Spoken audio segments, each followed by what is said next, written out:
Hi, folks. Welcome to another episode of Film Study. This is Ken McCusick. We're doing a video episode today, if you couldn't guess already. Joining me is Alex Sherlock.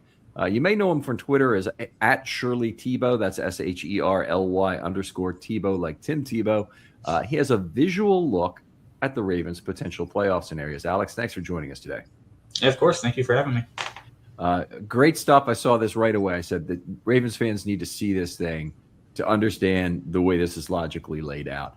And a lot of us get our playoff scenario information sometimes from the NFL, and they'll say what a team needs in addition to an Indianapolis loss and an LA Chargers win and this kind of thing. But we're excited this week. Big win on Saturday. Huge loss for the Steelers on Sunday, which they are reeling from. Now we look ahead to the Sunday night game against the Steelers and all kinds of potential playoff implications for the Ravens. Obviously, they're the win and they're in, but then it's a matter of who do they play. Mm-hmm. Okay, you've done a lot of work here that basically is laid out like a logic truth table. Anybody who took logic one or philosophy 101 or 105 or whatever it might be at the school you went is familiar with logic, and you know truth tables being laid out this way. They're in mathematics too, but basically laying out all the 16 possible combinations of the other games that are not the Ravens game. The Ravens game, you'll notice in that first column, is all Ravens winning. That's what we're rooting for. Okay. So at some point, pick up the explanation at any point you want, Alex. I like the strong silent type. You provided great information here, but this is also your data. You're providing it. So I was kind of open you to lead you to this. So take me through columns 2 through 5 and what I'm looking at. Yeah, so basically there's 4 other games besides the Ravens game that will really, if the Ravens are able to take down the Steelers Sunday night, these 4 games will determine who they play. So we have the Chargers at the Broncos. Broncos are playing their starters. The Chargers aren't. We have Colts, Texans, Titans, Jaguars, and the Jets at the Bills. Everybody's fighting for different seating right now. And pretty much Ravens have the potential to play any of them. Some teams it's more likely than others. But pretty much, based on my chart I have here, and then, you kind of follow through it. And then at the very end, you'll see a wild card matchup, and that's who the Ravens would play if all those games go that way. Okay. So I've seen so far that Houston is the team the Ravens are most likely to play according to gambling markets. At about 69% was the last number I saw. Take us through why that would likely happen. You have the Texans this week. They're playing the Colts, who they are not starting Phillip Rivers this week. I believe it's Riley Leonard. You have like I said, the Chargers aren't playing their starters this week. They're resting up for the playoffs. You have the Jaguars, who are playing the Titans. They're fighting to win their division, host a playoff game. I don't see any reason why the Titans would upset them.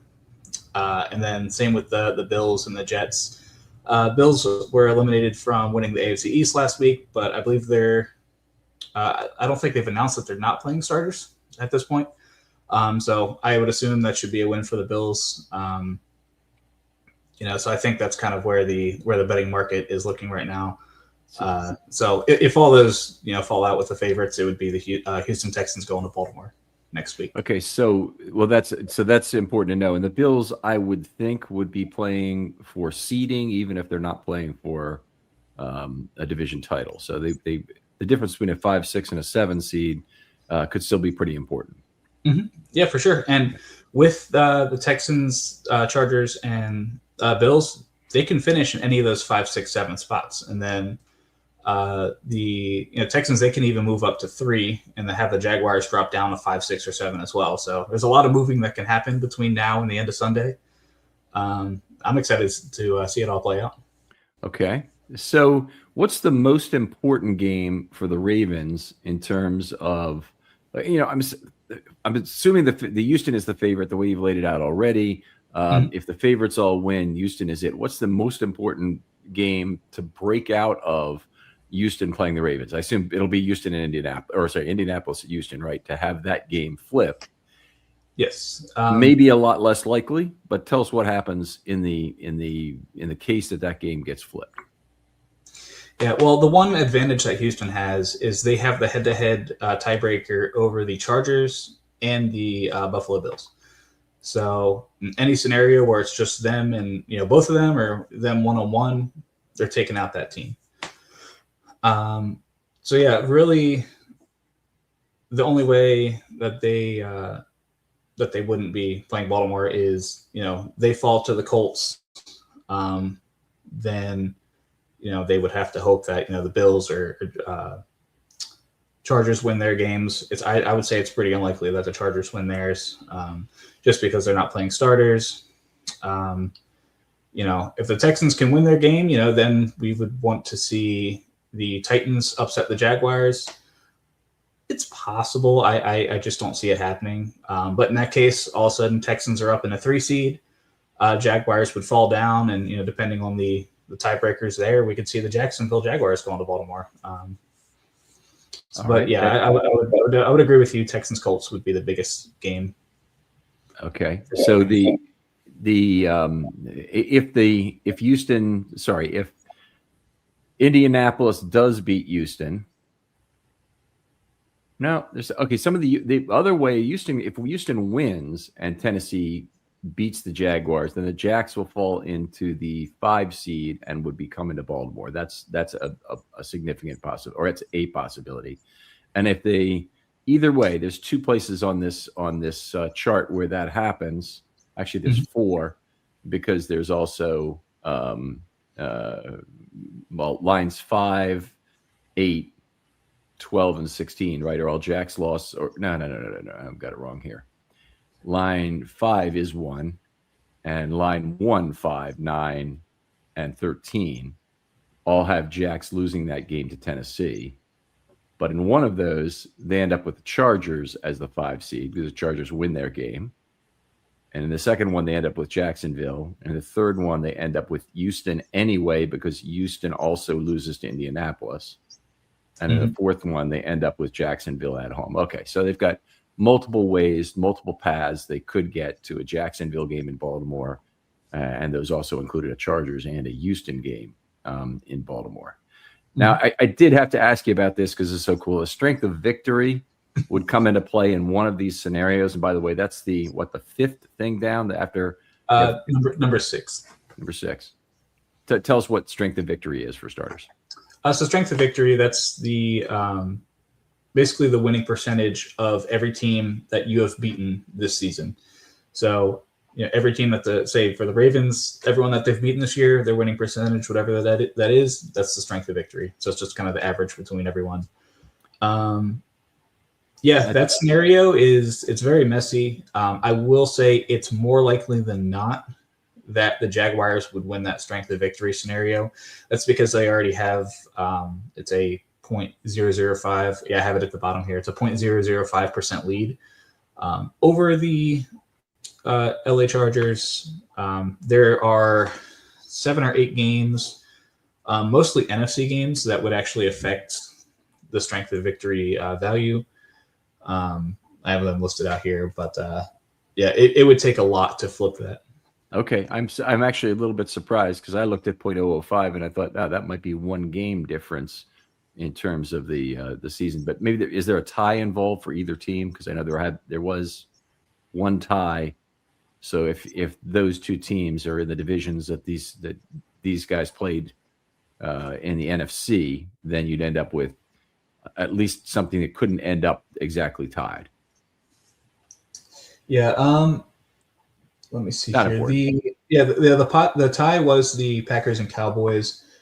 Both the games that the Packers and Cowboys play this week would play into the Chargers' strength of victory percentage. The Chargers would want the Cowboys and they would want the Cowboys to the Cowboys to beat the Giants, and they would want the Vikings to take down the Packers. I feel like both of those have a good chance of happening. That would up their strength of victory value by 0.006. Okay, roughly. And then at the same time, the Jaguars, those games don't play into their value. They're looking at the Cardinals-Rams game, Seahawks-49ers, and Panthers-Bucks. which I believe the favorites in most of those games would help them. So that's why I was saying it's going to be hard to flip it. Okay. All right. Outstanding stuff here. This is a really cool way to look at it.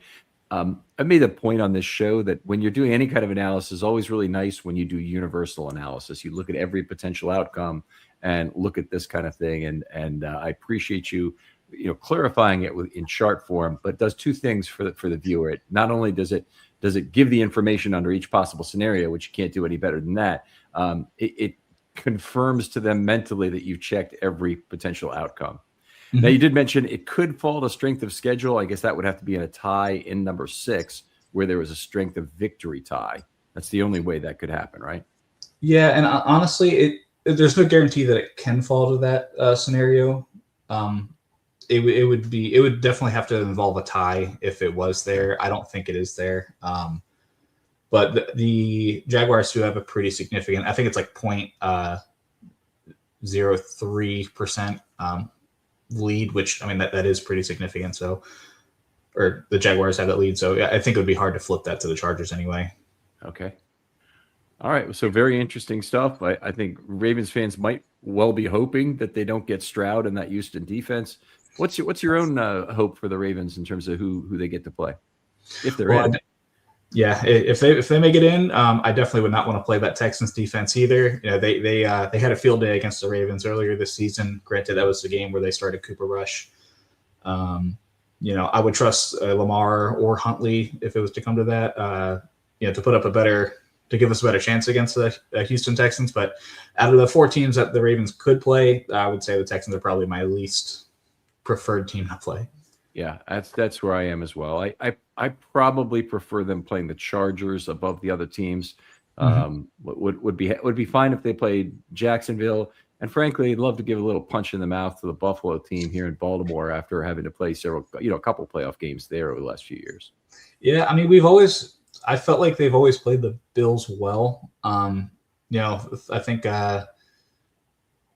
we had the playoff game last year. I like the game plan that we had. It's just, we kind of shot ourselves in the foot with the fumbles, the drops, bad snaps, kind of everything going on there. I feel like that's kind of the Ravens' way right now, is they are their own worst enemy. So I like their chances against the Bills. The Bills, really haven't had an answer for Derrick Henry. I like the Ravens against the Chargers. That'd probably be my preferred choice.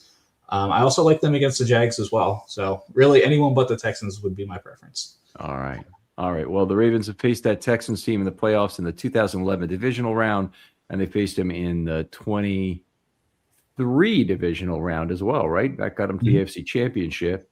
In 24, did they face them in the wild card round? It was I think it was the Christmas game. The Christmas game, right? The 31-2 win. Okay, yeah. That's right. That was it. So gives us a little bit of hope that they can beat that Houston team. All right, Alex, a pleasure talking about this with you. Thank you for bringing such a very complete picture of this. Let's hope that very first column or the second column turns out purple here in this game, because that's what we need above all else. Hey, I really hope so. Tell folks where they can contact you online if they have a question about tiebreakers or football in general. Yeah, of course. There's my, I'm on my Twitter account a lot. So Shirley_Tebow, SHERLY_TEBOW. Also my email, alex.sherlock15@gmail.com. Both of those are great ways to reach out to me if you have any questions. All right. Outstanding stuff. Other folks out there, if you have a question you'd like to get to, hashtag Film Study Mailbag, please use it, and we can have that on the appropriate show, or I'll put it on a 1 to 3 minute video. Would love to feature that. Alex, thanks again for coming on. Yeah, thank you for having me. And we'll talk to you next time on Film Study.